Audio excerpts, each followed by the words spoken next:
trois co-titulaires du réseau québécois de recherche en immigration, intégration et relations interculturelles, le RQ3I. Je me demandais si vous vouliez peut-être décrire qu'est-ce que c'est le RQ3I dans vos propres mots. Le premier mot, c'est réseau. Ouais.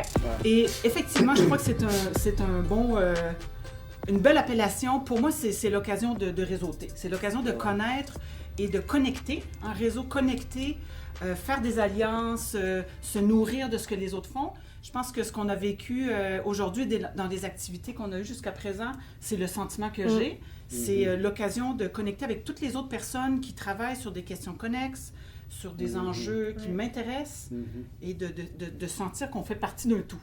J'insisterai beaucoup sur les 3 I. Ouais. On a beaucoup travaillé sur la façon comment on va nommer ce réseau-là et le fait que ça soit 3 concepts clés, 3 domaines, champs clés pour la recherche qui commencent tous par I, ou à peu près.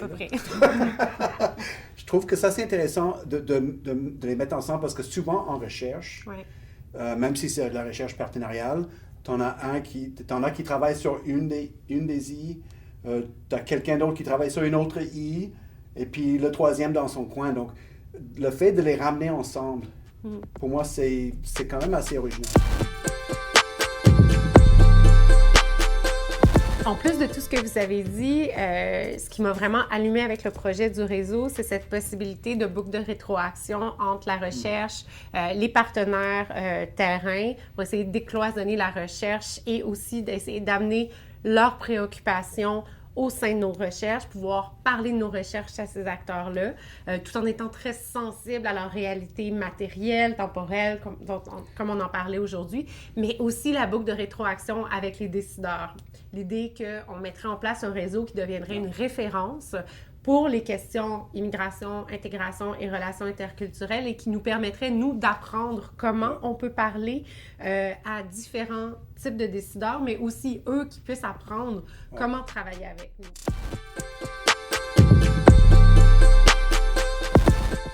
Tout le monde dans le réseau a comme une sorte de posture de chercheur aussi. Ouais. Les partenaires, c'est des gens qui viennent du monde de la recherche, les gens qui travaillent au niveau décisionnel aussi.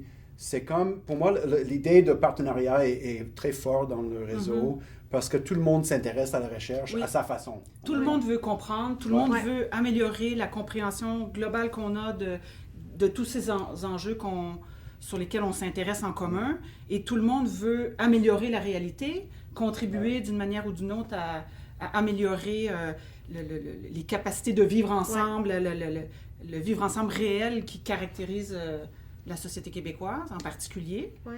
Puis je trouve que c'est aussi intéressant parce qu'à la fois, la spécificité, c'est justement ça, la recherche, parce que le Québec a une richesse au niveau des tables de concertation puis des espaces où les gens peuvent faire cette concertation-là par rapport à l'action.